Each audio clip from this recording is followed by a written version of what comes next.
Welcome to the Golden State Media Concepts, America's Still Beautiful podcast, a weekly news podcast covering all the top positive and uplifting news stories.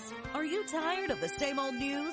Are you sick of the seemingly endless political spin and negativity? We cover stories that will inspire, uplift, and remind you of the good in the world. Tune into the Golden State Media Concepts, America's Still Beautiful podcast to get all the great and positive news stories of today.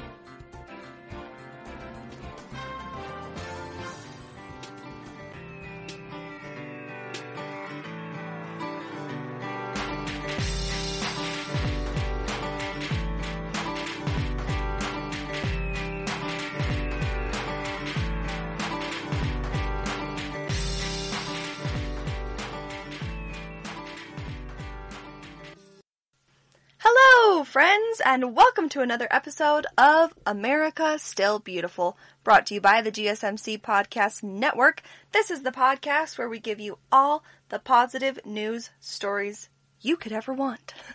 That's right, it's a full hour of great news from the United States, hosted by me, Brooklyn. I'm here today on the mic. I'm with you Tuesdays and Fridays. You get Alyssa Joe on Mondays and Thursdays. It's a great day to be alive. It's August 11th. Wow, again, we're just plowing through August. Pretty great.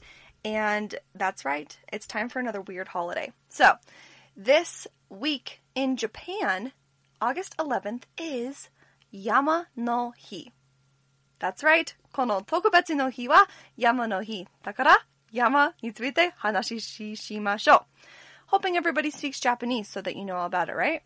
Just kidding. Yama no Hi is the day to celebrate mountains. It's Mountain Day. Yama is mountain, Hi is day. Yama no Hi is Mountain Day. This holiday is only 6 years old. Japan decided to make this a national holiday in 2014 to celebrate none other than the beautiful, majestic mountains that pepper their beautiful country.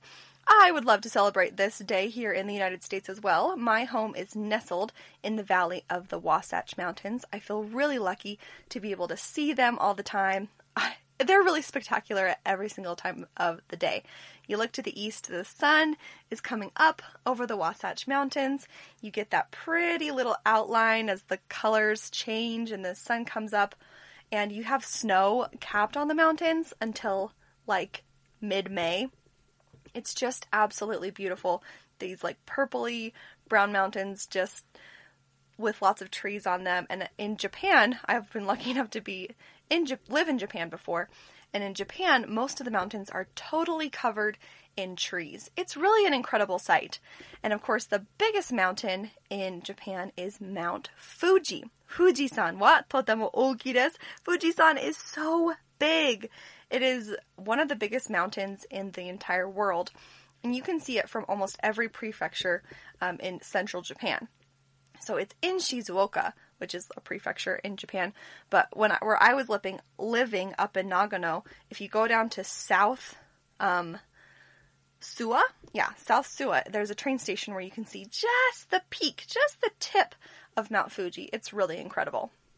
Well, anyway, it's a great day to celebrate the mountains. You can go for a hike early in the morning. That's where you can go to cool off. That feels really, really good. My family and I went just by ourselves without seeing anybody else. We went up to the mountains in Idaho and near the Tetons in Wyoming. And wow, it's just, what a beautiful season to celebrate mountains because they're so majestic, stalwart, they're strong, staying there. It seems like they're always going to be there, but obviously, as you learned in 4th grade geography, it took a long time to build them up. Such a beautiful creation, such an amazing piece of scenery that we get in our life. So go ahead and join Japan today in celebrating Mountain Day.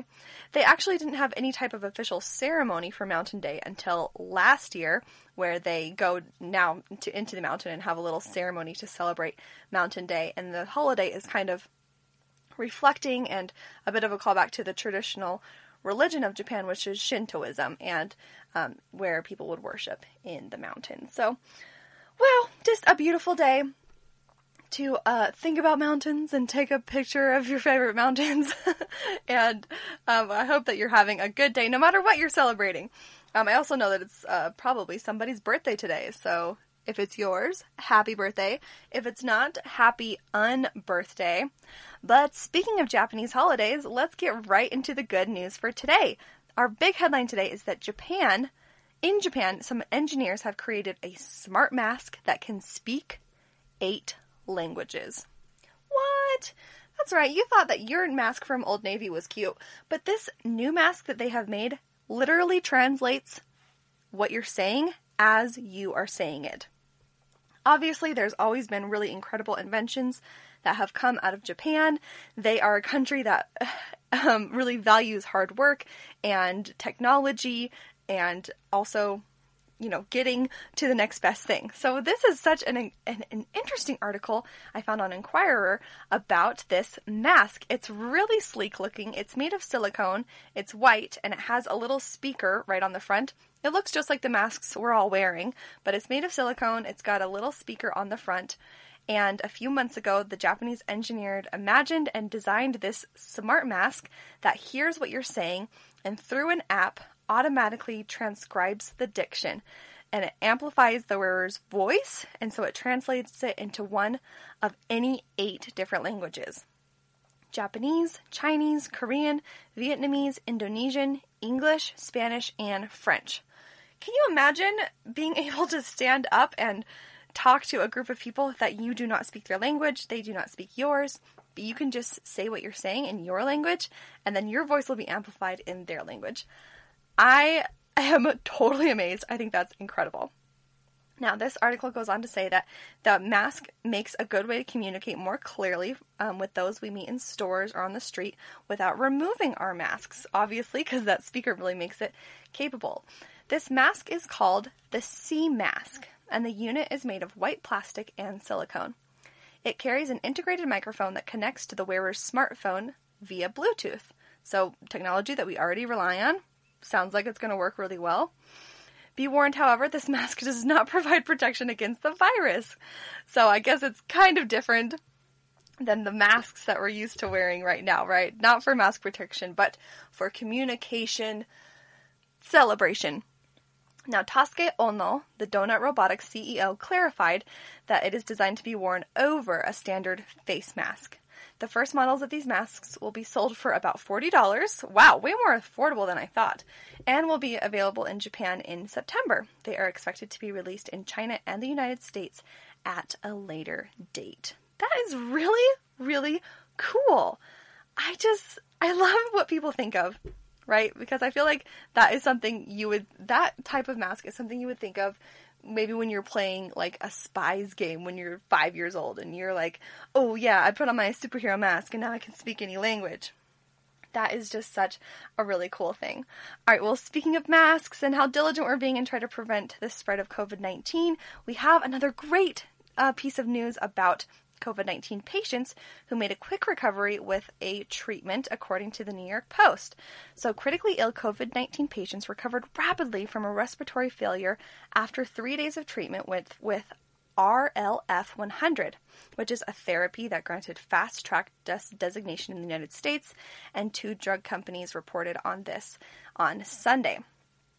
Now, this is a Geneva-based Relief Therapeutics holding, and they have a patent for this drug, and it's a synthetic form of a natural peptide that protects the lung. Obviously, with coronavirus, one of the most difficult symptoms is the respiratory trouble that it causes, and that's especially dangerous for older patients and patients at risk because breathing is very necessary for all of us. So when disease goes right for the lungs, we really have something to figure out there, right? So U.S.-Israeli NeuroRx Incorporated partnered with the Relief to develop this drug in the United States. It obviously got a fast-track designation. In June, the U.S. Food and Drug Administration granted the fast-track designation to RLF-100 for treatment of respiratory distress in COVID-19. Now, while the Phase 2 and 3 clinical trial with 70 patients is ongoing, the RLF-100 is being administered on an emergency basis to some patients who are too sick to be in the trial. So they already have some good evidence, and since we're kind of in an ongoing emergency situation here, the patients and some doctors agreed that they could fast track this drug to help them, and it's turned up some really good results. The first report of rapid recovery under emergency use was posted by doctors from Houston Methodist Hospital, and the companies reported this in a joint statement.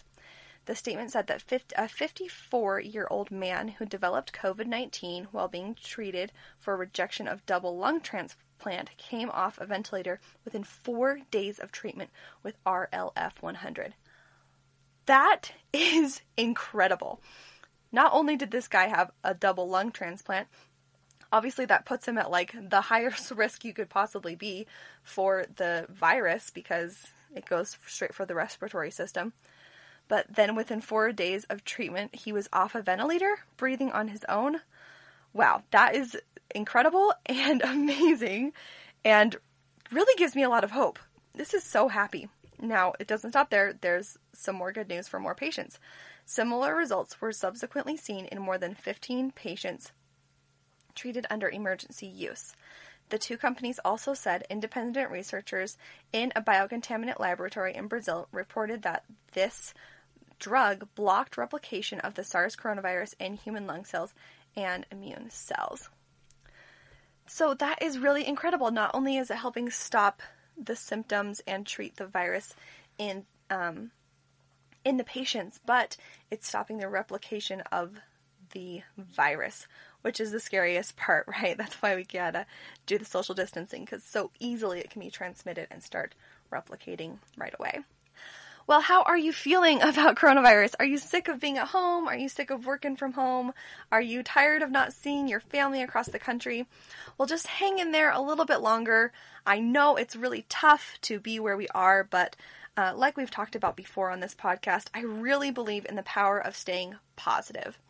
Never is anything going to be perfect in our lives. We have goals and we have aspirations and we work for social justice in many ways, and we, of course, can have aspirations of really good things to happen.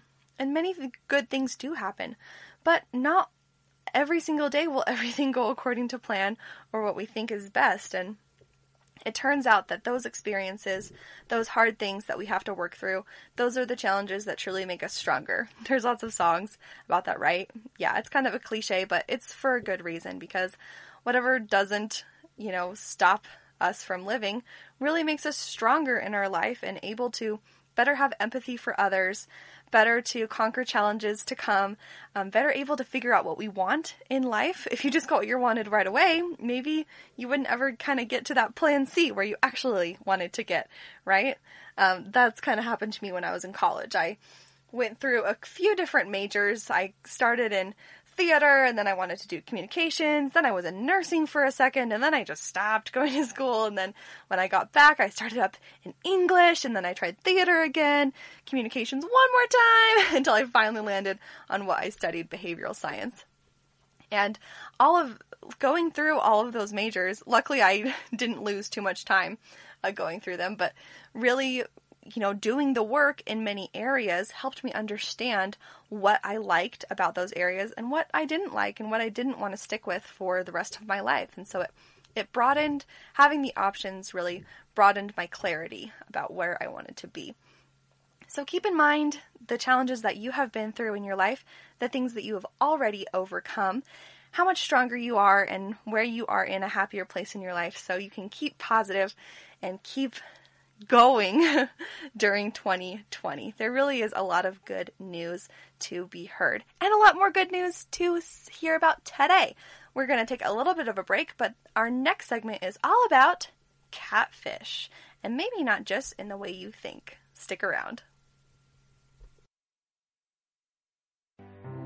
The GSMC Life and Happiness podcast takes you on a journey of exploration. We'll discuss tried and true methods alongside the latest trends of how to best live your life to its fullest and happiest. From psychology to meditation, science to self-help books, the GSMC Life and Happiness podcast will help you to discover what makes you happy and how you can live life being the best you possible. Download the GSMC Life and Happiness podcast on iTunes, Stitcher, SoundCloud, Google Play, or anywhere you find podcasts. Just type GSMC in the search bar.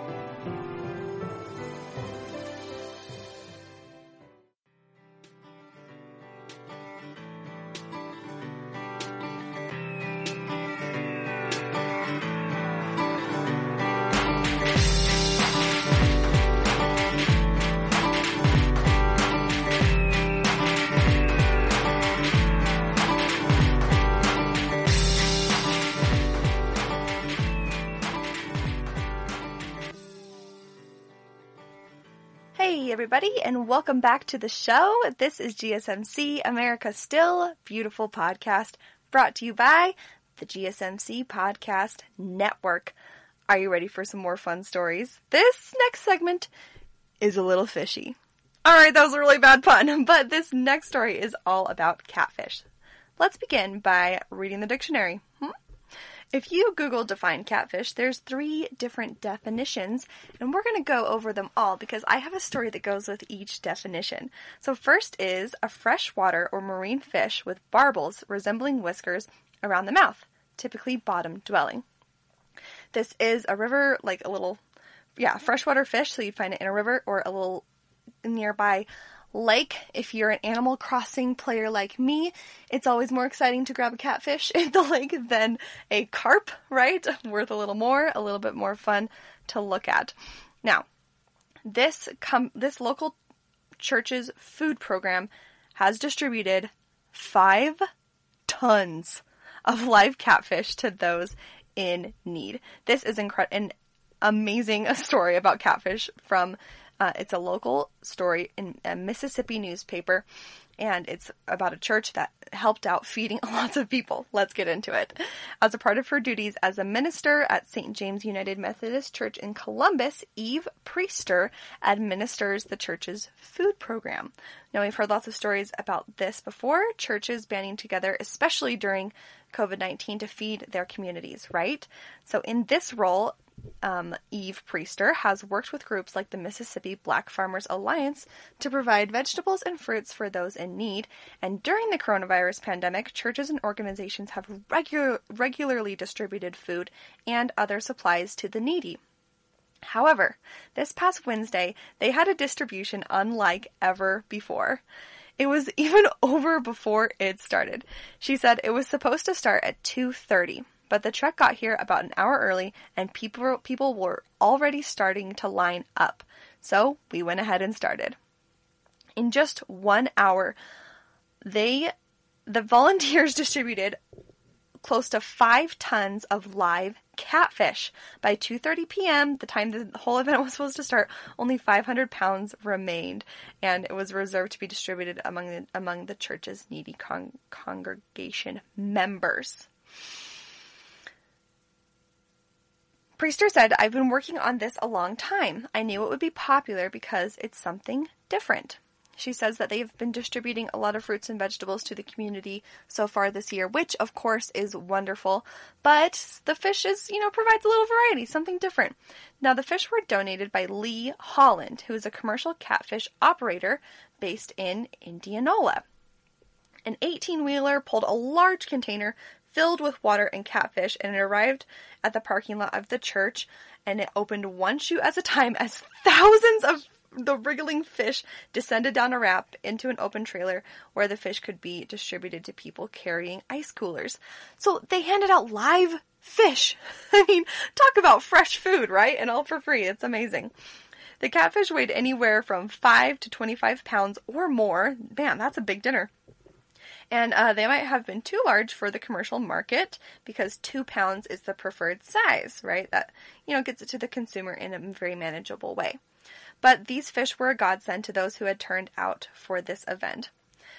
St. James pastor Dwight Prowell said, "One of these fish could probably feed a whole family." Because he watches these fish. They're monstrous.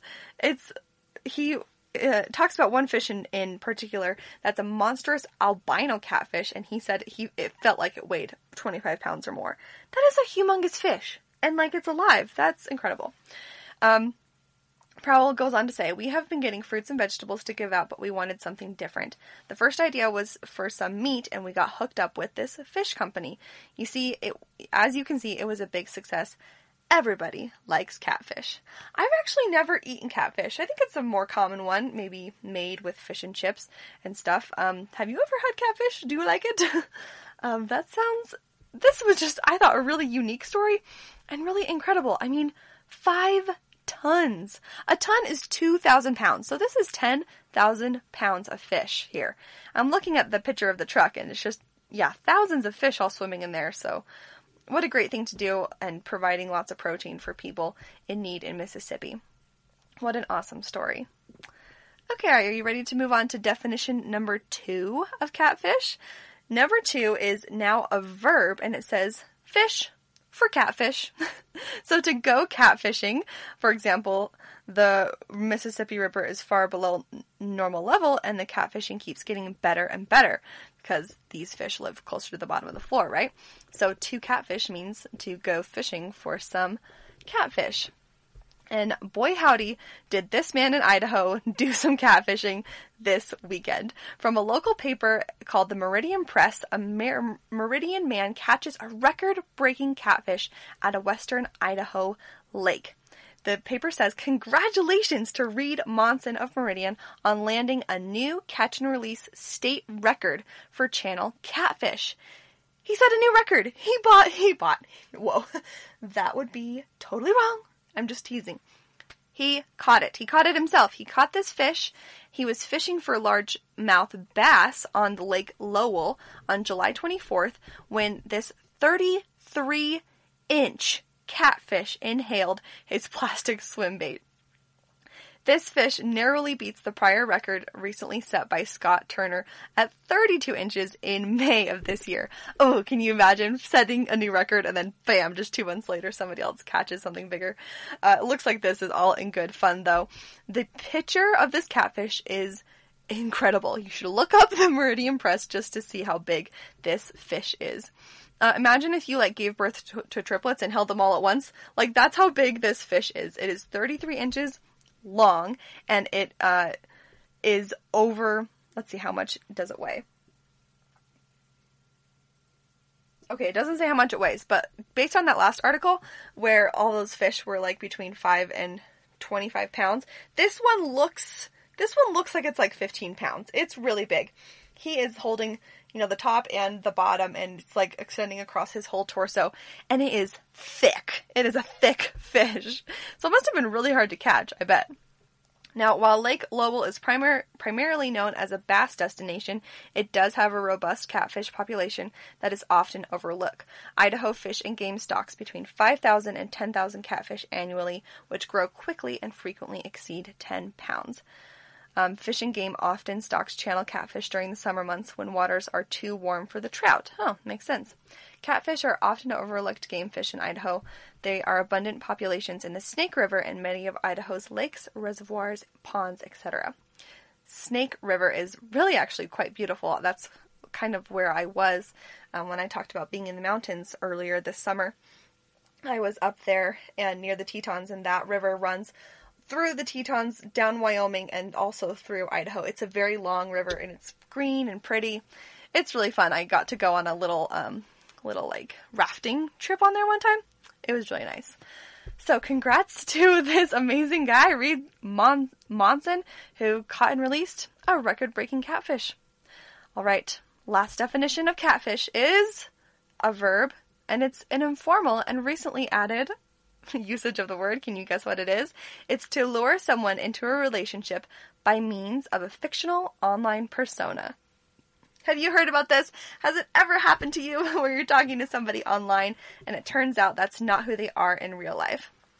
Sometimes they're just trying to mess with you. Sometimes it's, just someone who didn't like how they look, so they put somebody else's face on there. And sometimes it can get really dangerous. But they made an entire TV show about it called Catfish, the TV show. Have you seen it? Honestly, I'm addicted. So this show originally aired on MTV, but I'm watching it on Hulu right now. And it's about Neve Schulman. And this guy was in a documentary that his brother made. And he was making the documentary kind of about something else. But as the story unfolded, it became about catfishing real quickly. Neve fell in love with a girl named Megan online that he was chatting with. And they became really into a very serious relationship. But after connecting a few dots after about 8 months, Neve realized that he was not talking to the girl in the pictures. He was actually talking to the woman who claimed to be the girl's mom. And she wasn't even using pictures of her actual 19-year-old daughter as the bait, right? So she was talking to Neve, forming this relationship with him. Neve was around 21 years old at the time, and here is this woman, and she's actually 40 years old, married, and telling lots and lots of lies, kind of fabricating this person and relationship with Neve. Oof, he was devastated, but it turned out to be a good experience. Neve is so nice. He, always goes into these situations very non-judgmental, caring about people, trying to help them, and he has made this whole TV show about catfish and helping people find the person that they are talking to online to discover if they're real or not. Spoiler alert, in most of the episodes, it is not the person in the pictures. Most of the time the people are relatively harmless though, it's kind of it kind of has that drama reality show feel to it, but really when you get into it, it's hard because most of these people, they put a different picture up there because they don't like how they look and they're not confident in themselves. They're trying to be somebody else. But Neve, the host, and his co-host Max try to help the people to just move forward in their lives and stop tricking people and get the two people into a relationship if they want to be, or just help them. They are always in a better and positive place in the little updates that they do. Anyway, there's way too much information about one of my favorite shows, but I was really excited when this news article popped up about Neve, the catfish host, leaving a $926 tip to a pregnant server in Denver. This is a really sweet story. A mom-to-be is counting her blessings after receiving a generous tip from catfish host Neve Schulman, who has the same birthday as her due date. So Zulia Reyes works at the Smash Burger in the Denver International Airport. Neve is always traveling from coast to coast to help people find their love.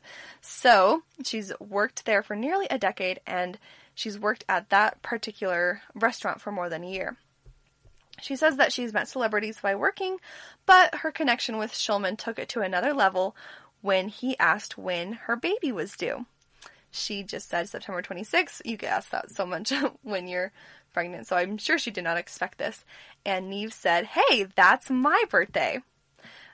Zulia is 32 weeks pregnant.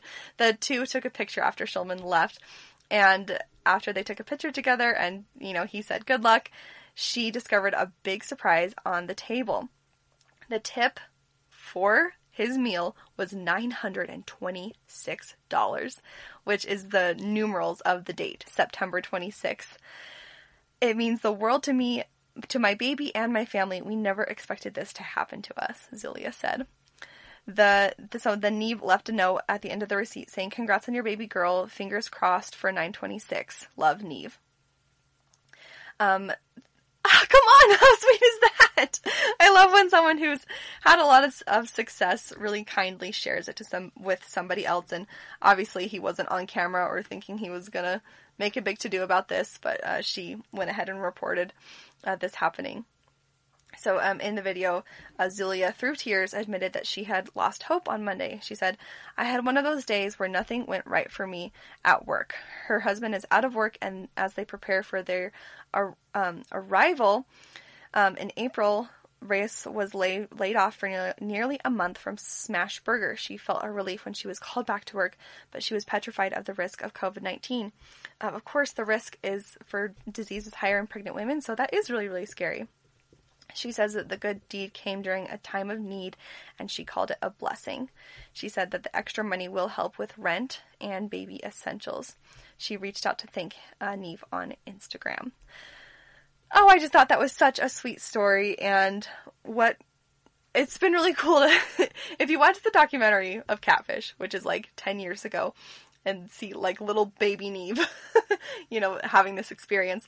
And then in the most recent season of Catfish, he's really made this into an incredible thing to help people a lot. So, great example of making a tough situation turn into something great, and I'm glad he could share his wealth with a woman in need, and how cute to do it in that way. He's like, oh, that baby's gonna have the same birthday as me. Let's do the tip in that same number. So I thought that was really, really sweet. Really, really fun way to talk about Catfish. So did you like all of our different versions of Catfish? I hope that was fun for you. Now don't worry, we're not fishing you. We seriously have more great stories to come. So stick around for after the break. Tired of searching the vast jungle of podcasts? Now listen close and hear this out. There's a podcast network that covers just about everything that you've been searching. Hey! The Golden State Media Concepts Podcast Network is here. Nothing less than a podcast bliss with endless hours of podcast coverage. From news, sports, music, fashion, cooking, entertainment, fantasy, football, and so much more. So stop lurking around and go straight out to the Golden State Media Concepts Podcast Network. Guaranteed to fill that podcast itch. Whatever it may be. Visit us at www.gsmcpodcast.com. Follow us on Facebook and Twitter, and download us on iTunes, SoundCloud, and Google Play.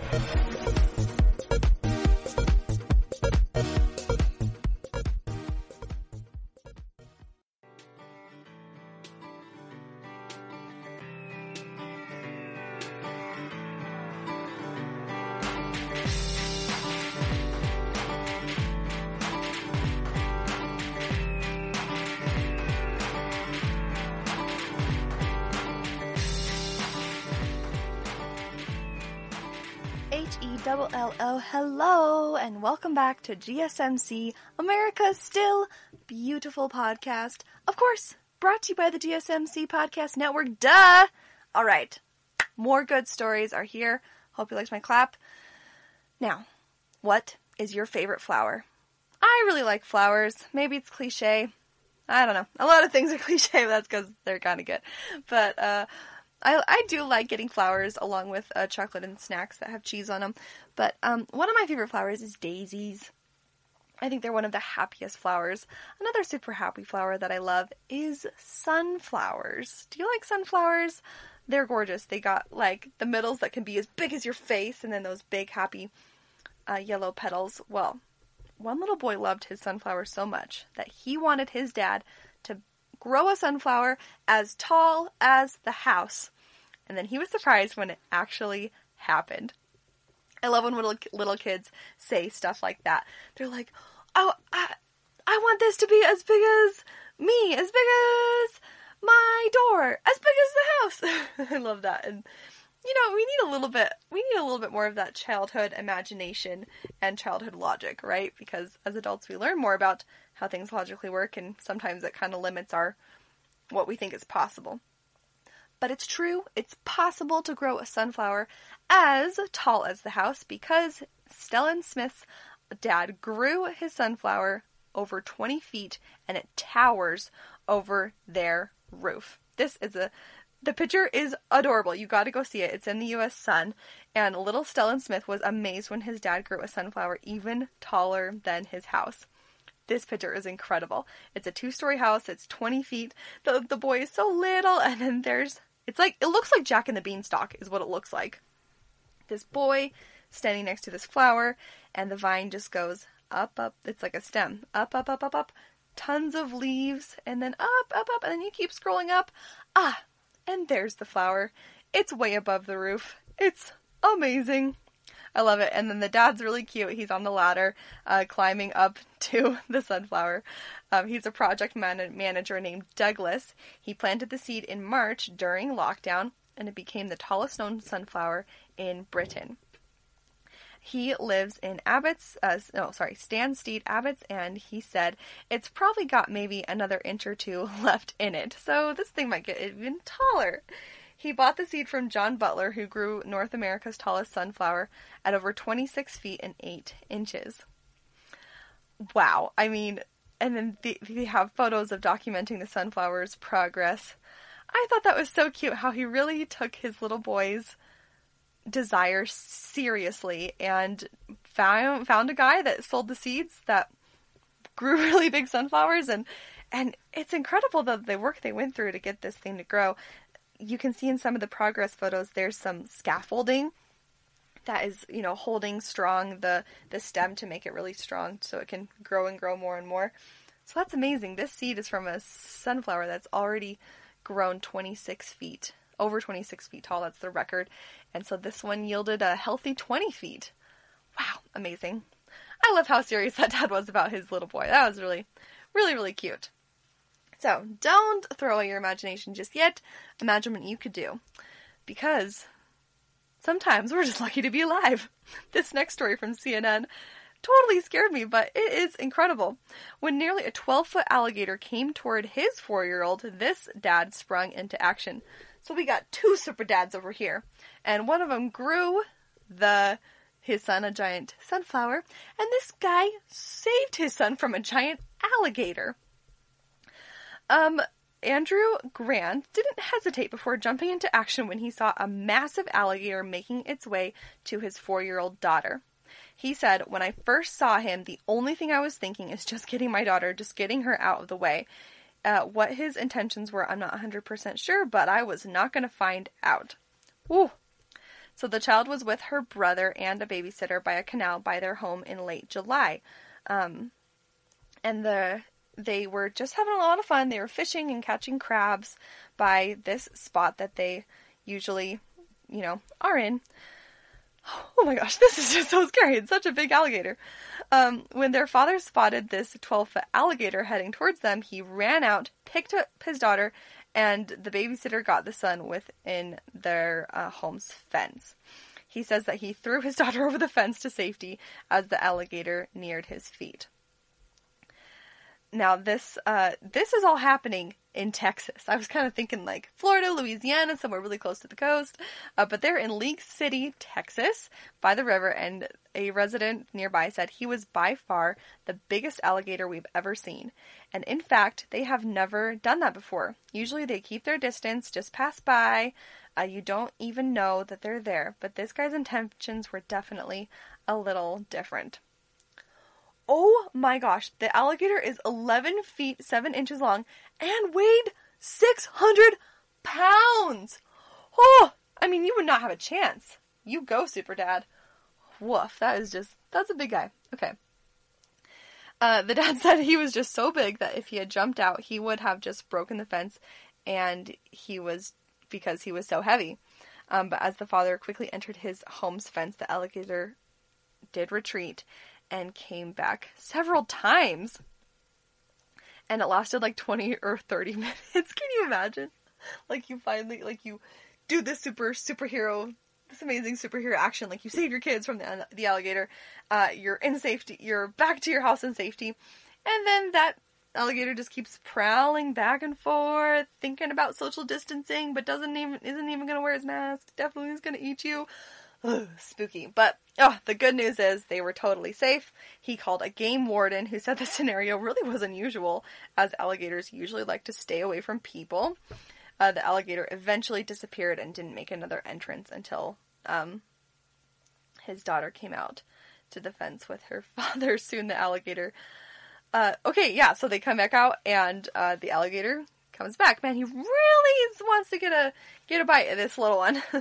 So the alligator hunter that the family had called made their way to the home, where eventually the alligator was captured with the help of several people. 5 hours after Grant saw first saw the alligator, he was taken alive and relocated to Gator Country. And they told the brave father that they were excited to receive the animal because they had lost most of their alligators when Hurricane Harvey hit. Yeah, so someone was excited to have the alligator nearby. That's great. This picture is really intense. It's actually a video of them wrangling the alligator.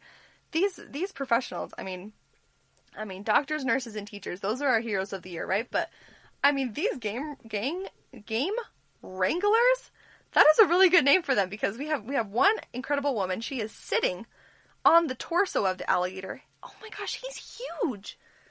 He's so scaly. Ooh, freaky, freaky. And then another one has like a towel over the alligator's head, and he's holding down the mouth. And another one is tying him up so that he can be safely relocated. And this is just like in the middle of the street. Oh boy. Well, the good news is the pros knew how to handle it, and the dad saved the daughter. Woo! Excellent. All right. On to something a little bit safer. James Harrison gave some blood last week. May not seem totally remarkable, but this is actually his last time he is able to give blood, because he's been giving blood and plasma for over 60 years. James Harrison is a man from Australia whose unusual plasma composition has been used to make a treatment for rhesus disease. He has made over 1,000 donations throughout his lifetime, and these donations have been estimated to have saved 2.4 million unborn babies from the condition. This is something they talk to you about when you are pregnant, or expecting a baby, and it's like, it's just possible that the condition, it's not super common, but it's definitely possible, and the treatments are very few and far between. But if they have this certain kind of plasma that can only be made by humans, then they can treat that easily. So this guy, he has the unusual composition, and he's able to give blood and plasma to make this treatment. So how did he figure out that he had it? Well, this guy, he's a superhero. So he was born in 1936, and at the age of 14, he underwent major chest surgery, and he required a lot of blood for a transfusion. So he realized at that time that the blood really saved his life, and he made a pledge to himself that he would start donating blood himself as soon as he could, at age 18, which is their required age back then. He started donating in 1954, and after the first few donations, it was discovered that his blood contained unusually strong and persistent antibodies against the DRH group antigen. That is the antigen that causes this disease. The discovery of these antibodies led to the development of the immune globulin-based products to prevent the disease of a newborn. So these products contain high anti-D antibodies and are given to the mothers who are RDH negative or unknown RDH positive babies during and after the pregnancy to prevent the creation of the RHD in a positive child. Does that make sense? So if the mother has it or the baby has it, their blood won't be compatible, and so this treatment helps them to make it to the end of the pregnancy and also treat the disease if the baby has it when it comes out, so it can get through that. So through the donations of his plasma, Harrison has helped prevent thousands of children from dying.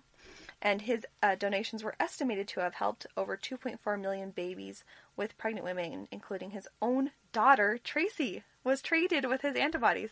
What a legend! Well, this photo popped up after he was able to make his very last donation, and so he is in the chair, and he's, got the IV in, and he's donating the blood, and he is surrounded by mothers whose babies he helped save. It's a really, really sweet photo. He's in the chair, and there's like 6 mothers on either side. They're holding little babies, and what a great legacy of this guy. He's got such a unique blood composition, and he was really able to make that, they call him the man with the golden arm for good reason, right? What a hero, what a good heart he has to continually do that all throughout his life. Oh, so inspiring, right? Well, I hope that you're loving the stories, because we have more fun to come. The next segment features a story about Cheetos. Oh yeah, we're moving on to the delicious snack news, so stay tuned and we'll snack together after the break.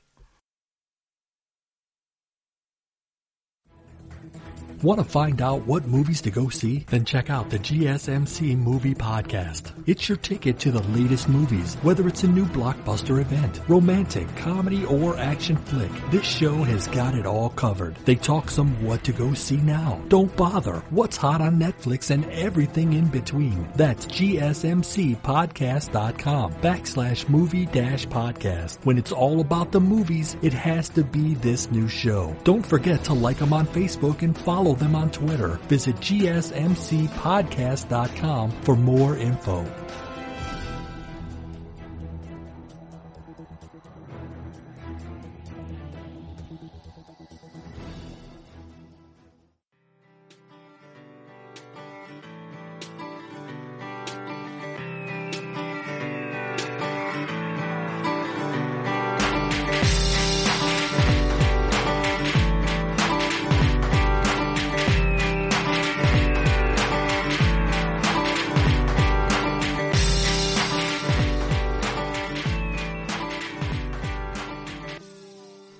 Team, welcome back to the America's Still Beautiful podcast, brought to you by the GSMC Podcast Network. You know your girl had a snack during the break. Do you want to know what it is? Submit your guesses now. It was a no-bake cookie.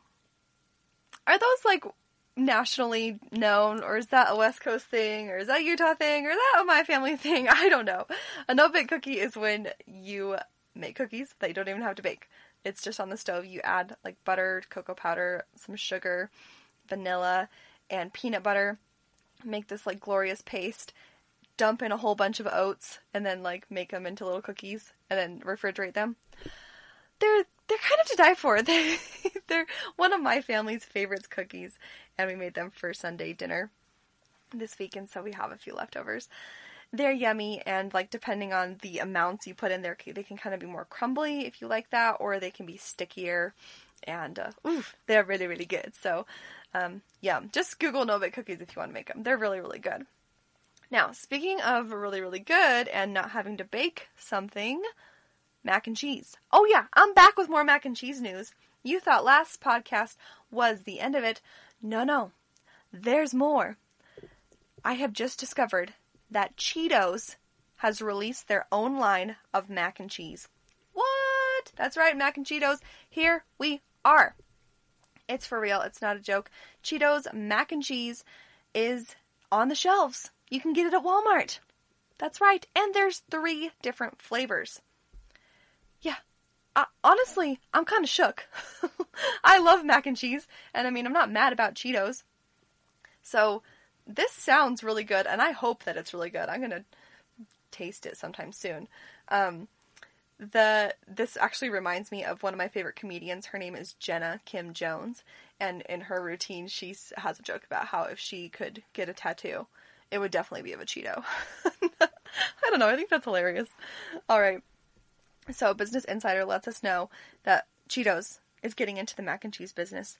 The cheesy favorite has been released, and you can have a box version, you know, the classic pour the pasta in the pot, go for 7 minutes, add the mix-ins, or even faster, it comes in a single cup where you can just put the water in and put it in the microwave. There's 3 different flavors. Bold and cheesy, that sounds like the original, flamin' hot, and cheesy jalapeno. Both the box and single cup servings can be found at Walmart and online starting Saturday. This was a few days ago that it started. Sorry we didn't let you know sooner, but here we are. With the company suggesting retail's price both just under $1. I mean, come on. Now, this is the CMO Rachel Ferdinando in a press release. She is the CMO of Frito-Lay North America. She says, "We've seen incredible culinary creativity from our Cheetos fans throughout the years, taking our product and using as an actual ingredient in recipes, whether at restaurants or now more than ever at home. Cheetos mac and cheese borrows that culinary inspiration to provide a mischievous mashup of an ordinary fan favorite." I mean, Cheetos are pretty good. It's got that nice crunchy, super crunchy and super cheesy. It's really nice. Or if you want to go for the Puffs ones, those are really good too. I'm here on the Cheetos website. I'm looking at it. The bold and cheesy one is definitely what I would want to try first. I'm not really a big fan of jalapenos. it's not a spice thing, it's just a flavor thing. Not my favorite, but I would definitely go for the Flamin' Hot Cheetos. When that girl, Rachel Ferdinando, talked about how she's seen a lot of Cheetos fans like make different things. That's totally true. And if you've been on YouTube at all, I think you see some of the trends. Like a few years back, Safia Nygaard went and did a video where she tasted Flamin' Hot Cheetos ice cream at a place in LA. They had like vanilla ice cream, I think, with Cheeto dust, like Flamin' Hot Cheeto dust in it, and then Cheetos on top. It was really interesting. I mean, I would definitely try it, but I don't know if I would choose it, you know? It's kind of got that, like, eat something hot and then drink the milk to douse it feel, I guess. But yeah, how do you feel about spicy ice cream? Does savory flavors not belong in ice cream at all? Like I mentioned earlier, I've lived in Japan, and they have a few more, like, savory type dessert items. I had a few different savory flavored ice creams, like a spice one and a, like, sesame type ice cream. Yeah, it was pretty good.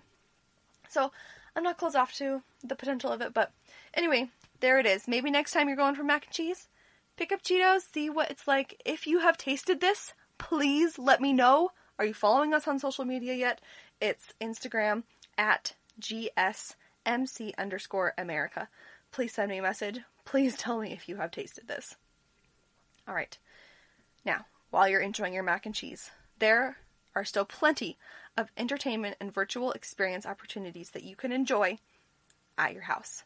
We're still social distancing. We're still making it happen. But this article from the oh dear. You guys are bearing with me. The Encinitas Advocate, that's a website.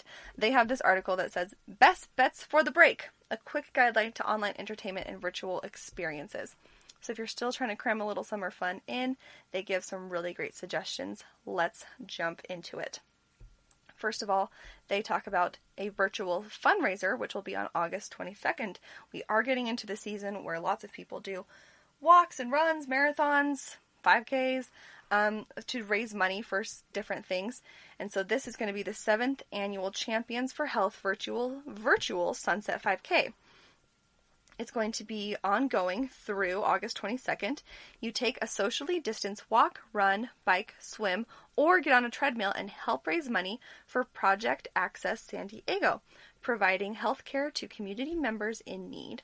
The official event will be on August 22nd, but once you register, you can complete the 5K anytime, anywhere. So in past years, the event was held in Solana Beach. In honor of the event, everyone is encouraged to do the 5K around the time of sunset in your community.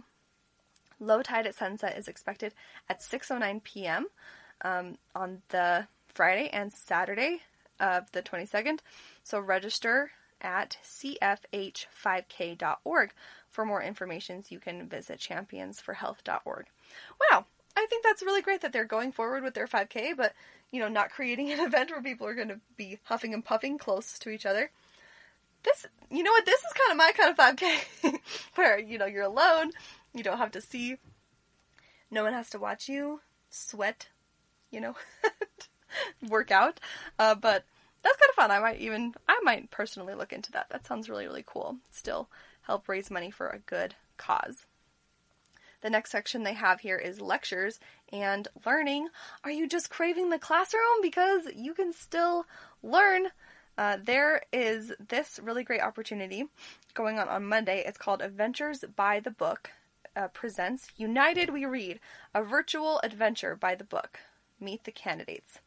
So this is actually a book discussion that candidates in California will be discussing online. You can find more about that on their website. And I lost my list, so let me get back to it. I mean, actually, I have it memorized. What are you talking about? All right, they have some great suggestions for family and children. It's either the La Jolla or La Jolla /Rifford Library presents a virtual middle school book club. It's going on this month for kids to participate via Zoom link, so you can see if your local library is doing something similar. I know my library in my town, actually, every year they have this magic show. It's Fabulous Magician. He's cool. And they actually had him make a video of the magic show, and like a virtual reading magic show for this year's theme. And then as the kids read the minutes that they were supposed to, then they got access to the video. I thought that was a really cool way to do it. And then also, this was actually just yesterday that this happens, but the Kids Turn San Diego presented a virtual concert from 3 to 6 on Sunday featuring Blue Who's, an acoustic Delta blues and classic rock band in 2 live performance sets, along with a trivia competition and prizes. How cool is that? So, I mean, if you're in a band, this is a great way to do an event. That's really, really awesome. This article also suggests doing some cooking and creating. You can still, I know that there are a lot of companies doing online cooking classes where someone zooms into your kitchen, helps you cook a delicious meal. You can also do you could do one of the trials of one of those meal kits, or what I think is the best is just to hop on YouTube and find a tutorial for something you've always wanted to make, maybe something a little scarier like eclairs or sandwich bread or something. Everyone was super into the baking a couple months ago there, right? Yeah. Well, this is a great time to get creative in the kitchen and make something good. And if you want to do that, that's a really good date night idea too. You could do that online cooking class kind of situation. The next section is art and culture. There is a virtual movie trivia on every Thursday by the Angelica Film Center. That's awesome. You register in advance to receive a Zoom link and an answer sheet. Participants also may order Angelica concessions for takeout or delivery in San Diego. This is really cool. This will be on August 13th this week, and then I think it goes on each Thursday. So you can look that up and participate if you like. That's a really cool idea. I like that a lot. Oh, one of the toughest breaks this year, 2020, has been theaters, right? So here's a great thing that is happening. The North Coast Repertory Theater presents a theater conversation via the YouTube channel that they have posted weekly, and they're having conversations with directors and playwrights about their plays. That is free, and you can look that up for the North Coast Repertory Theater on YouTube. There's also a virtual opera performance coming up on Wednesday, August 12th, featuring soprano Michelle Law and tenor Alexis Alfaro, with baritone Josh Arkey, mezzo-soprano Alex Roderick, and pianist Nick Reeves. That is free, and you can look up that on the La Jolla Community Center and just email them for the link. This is so cool. People are coming up with great ideas to keep it going here.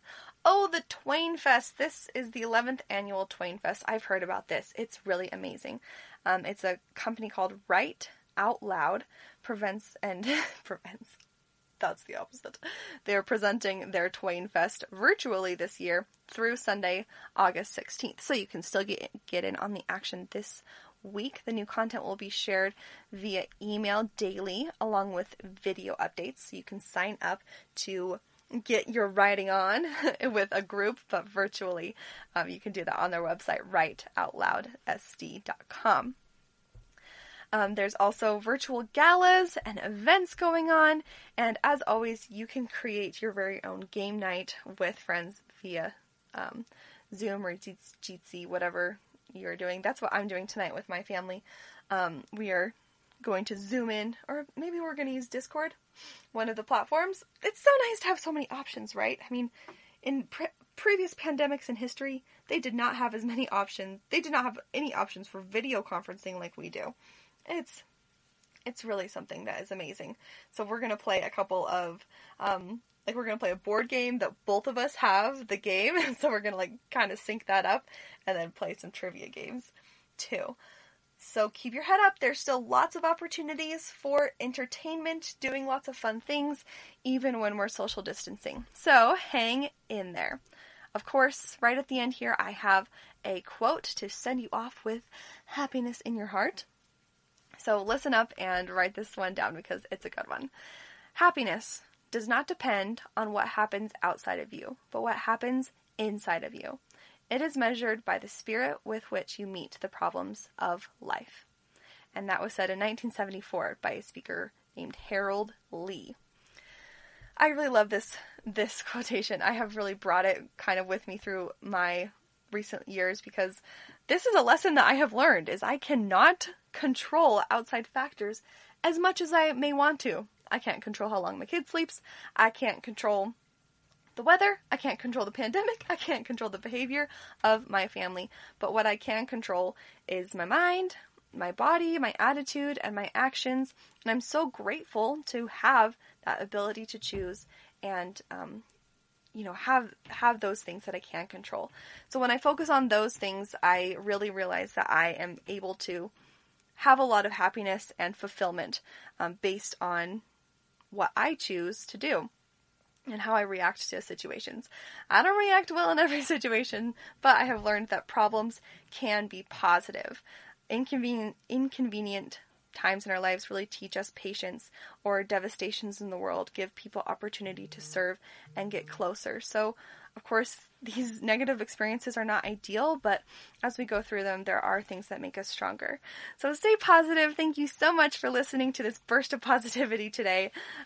This has been the GSMC America's Still Beautiful podcast, of course, brought to you by the Golden State Media Concepts Podcast Network. Please subscribe so you can find us. Have a great day. Be kind to others because you are worth it.